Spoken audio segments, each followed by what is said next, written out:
നമസ്കാരം. പുതിയൊരു വാർത്താ ദിനത്തിലേക്ക് എല്ലാ പ്രേക്ഷകർക്കും സ്വാഗതം. ഉദയം മലയാളത്തിൽ ആദ്യം പ്രധാന വാർത്തകൾ നോക്കാം. ബലാത്സംഗ കേസിൽ ഒളിവിൽ കഴിയുന്ന രാഹുൽ മാങ്കൂട്ടത്തിൽ MLAയുടെ മുൻകൂർ ജാമ്യാപേക്ഷയിൽ വിധി ഇന്നുണ്ടായേക്കും.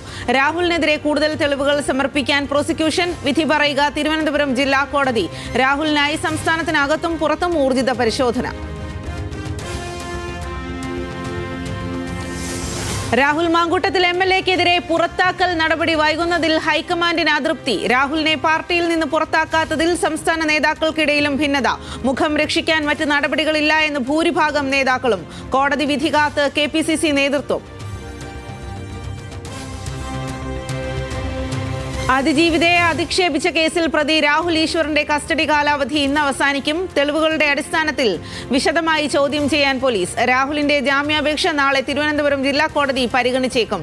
ജയിലിൽ നിരാഹാരം തുടർന്ന് രാഹുൽ ഈശ്വർ.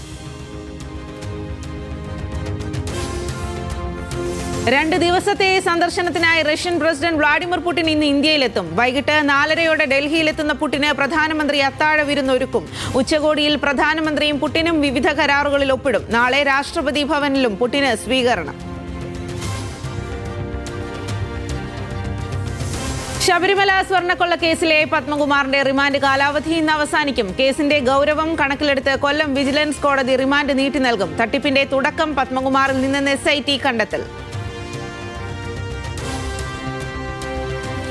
സൂപ്പർ ലീഗ് കേരള ഫുട്ബോളിൽ സെമി ലൈനപ്പ് ഇന്നറിയാം. അവസാന മത്സരത്തിൽ മലപ്പുറവും ഫോഴ്സ കൊച്ചിയും നേർക്കുനേർ. മലപ്പുറം തോറ്റാൽ തിരുവനന്തപുരം സെമിയിൽ.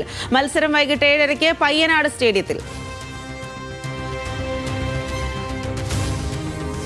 റായ്പൂർ ഏകദിനത്തിൽ ഇന്ത്യയെ 4 വിക്കറ്റിന് തോൽപ്പിച്ച് ദക്ഷിണാഫ്രിക്ക. 358 റൺസ് അവസാന ഓവറിൽ മറികടന്നു. ഏഡൻ മാർക്രമിന് സെഞ്ചുറി. പരമ്പരയിൽ ഒപ്പമെത്തി ദക്ഷിണാഫ്രിക്ക. ഇന്ത്യ കൂറ്റൻ സ്കോറിലെത്തിയത് കോഹ്ലിയുടെയും ഋതുരാജിന്റെയും സെഞ്ചുറി കരുത്തിൽ. അവസാന മത്സരം ശനിയാഴ്ച.